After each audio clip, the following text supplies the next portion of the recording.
여러분의 구독과 좋아요는 큰 힘이 됩니다. 제1부 처음으로 맞이한 고요. 이 방에 온 지 2달이 지났다. 작은 방이었다. 창문도 작고 옷장도 작았다. 하지만 여기엔 아무도 없었다. 나를 재촉하는 사람도, 내 물건을 함부로 치우는 사람도, 내 말을 끊는 사람도 없었다. 처음엔 너무 조용해서 견디기 힘들었다. 귀가 먹먹했다. 밤이 되면 정막이 무서웠다.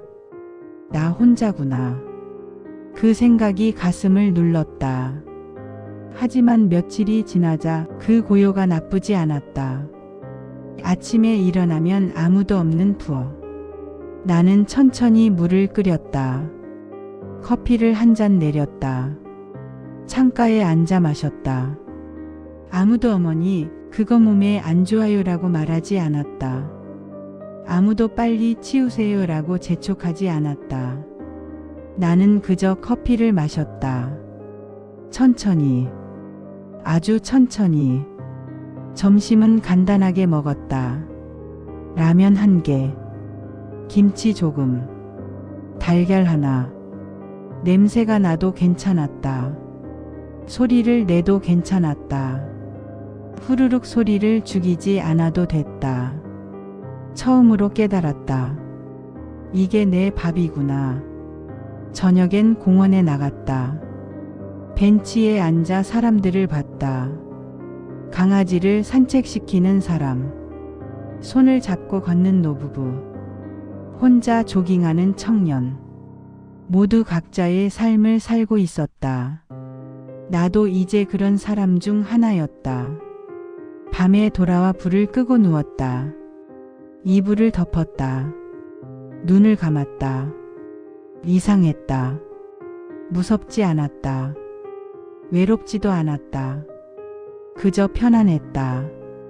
어느 날 아침 전화가 왔다. 아들 진우.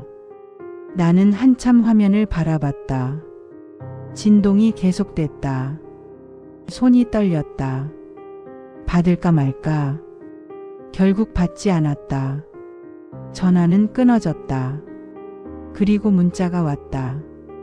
엄마, 나 진우야. 전화 좀 받아줘. 나는 핸드폰을 내려놓았다. 며칠 후 또 전화가 왔다. 이번엔 받았다.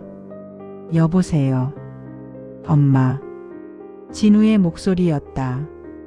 반가운 듯 안도하는 듯한 목소리. 엄마 어디 있어? 괜찮아? 응, 괜찮아. 엄마, 우리 한번 보자. 할 얘기가 있어. 엄마, 제발. 나 진짜 할 말 있어. 나는 잠시 침묵했다. 무슨 얘기? 그냥 얼굴 보고 하고 싶어. 엄마 어디 있어? 내가 갈게. 나는 천천히 입을 열었다. 진우야, 엄마 지금 괜찮아. 걱정 안 해도 돼. 엄마, 그게 아니라. 그리고 너도 잘 지내라. 엄마. 나는 전화를 끊었다. 핸드폰을 쥔 손이 떨렸다. 가슴이 뛰었다. 숨이 가빠졌다. 하지만 후회하지 않았다. 제3부 또 다른 전화. 일주일 후 이번엔 수진이에게 전화가 왔다. 나는 놀랐다. 수진이가 내게 전화를 하다니. 받을까 말까 고민하다가 받았다. 여보세요. 수진이의 목소리는 조심스러웠다. 어머니 괜찮으세요? 진우가 많이 걱정하고 있어요. 저도요. 어머니 한 번만 저희 만나주세요. 제대로 사과드리고 싶어요. 나는 웃음이 나왔다. 쓴 웃음이었다. 사과? 네, 어머니. 저희가 정말 잘못했어요. 돌아오세요. 돌아오라고. 수진아. 네, 어머니.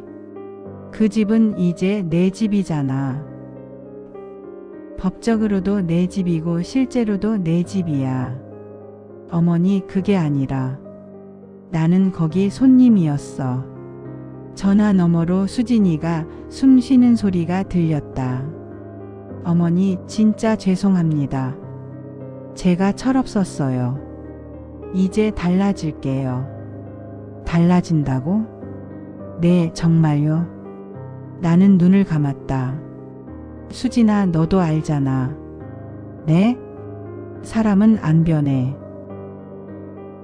특히 편해진 사람은 더 안 변해. 수진이는 아무 말도 하지 못했다. 어머니, 나는 괜찮아. 너희도 잘 살아. 나는 전화를 끊었다. 그리고 한참을 그 자리에 앉아 있었다. 제4부 흔들리는 밤. 그날 밤 나는 잠을 이루지 못했다. 진우의 목소리가 계속 들렸다. 엄마, 제발. 수진이의 목소리도 들렸다. 돌아오세요. 돌아가면 어떻게 될까? 처음엔 미안해할 것이다. 조심스럽게 대할 것이다. 하지만 한 달이 지나면, 2달이 지나면 똑같아질 것이다. 아니, 더 나빠질 수도 있다. 나는 이불을 뒤집었었다. 나는 부모니까 참아야 하나? 나는 엄마니까 이해해야 하나? 아니다. 나도 사람이다. 나도 존중받아야 한다. 나도 내 삶이 있다. 그 생각이 들자 눈물이 났다. 슬픔이 아니었다. 분노도 아니었다. 그저 깨달음이었다. 나는 지금까지 나를 지키지 못했구나. 제5부 편지. 며칠 후 나는 편지를 썼다. 진우에게 보내는 편지.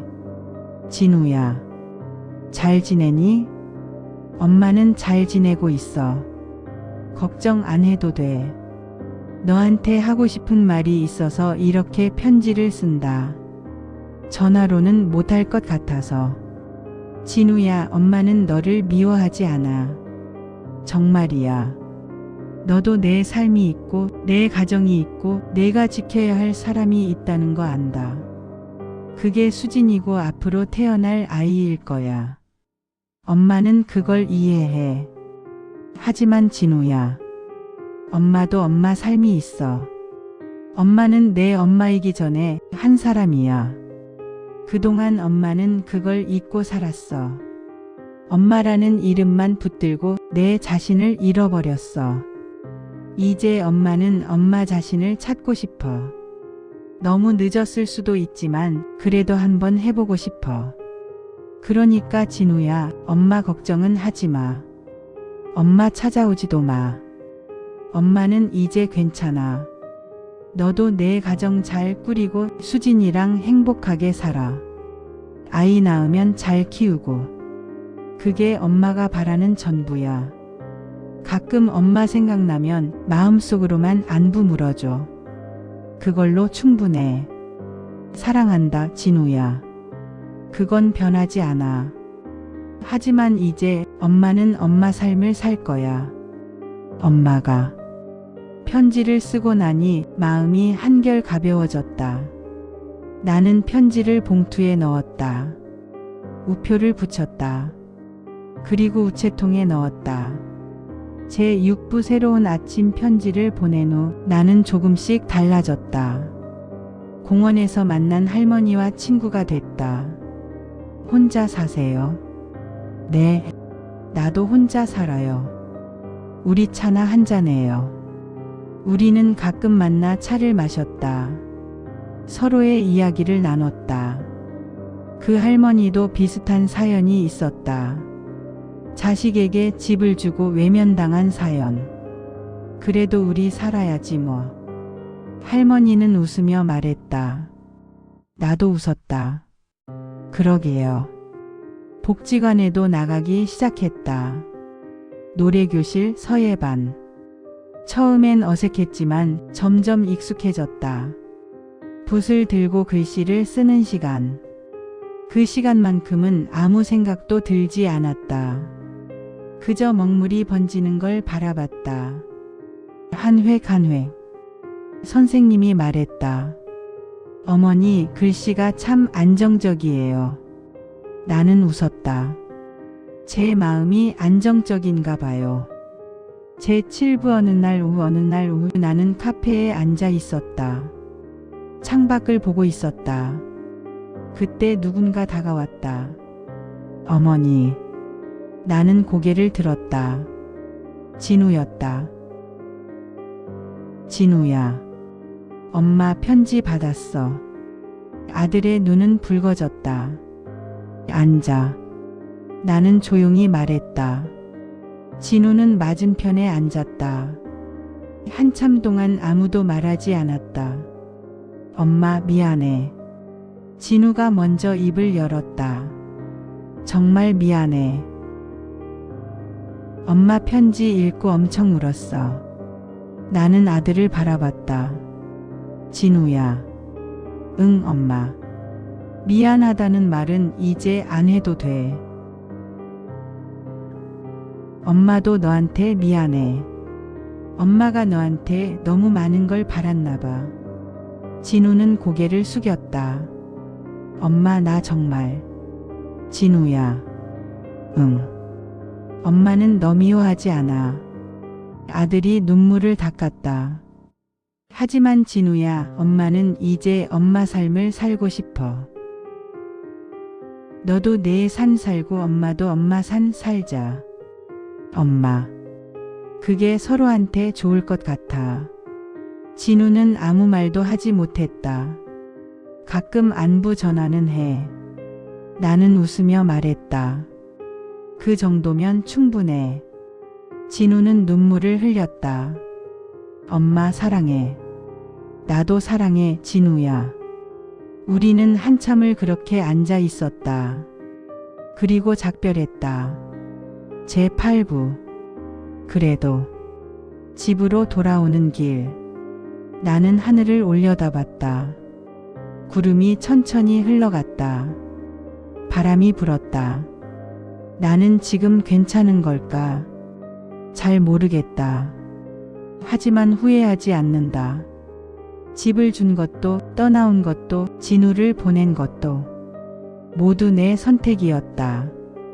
방에 돌아와 창문을 열었다. 바람이 들어왔다. 나는 의자에 앉았다. 차를 한 잔 끓였다. 천천히 마셨다. 문득 남편 생각이 났다. 당신이라면 뭐라고 했을까?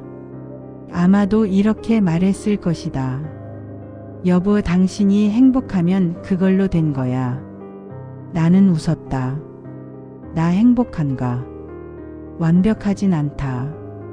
가끔 외롭다. 가끔 서럽다. 하지만 자유롭다. 누구 눈치도 안 본다. 누구한테 미안해하지도 않는다. 그냥 나로 산다. 그게 나쁘지 않다. 가끔 진우에게 전화가 온다.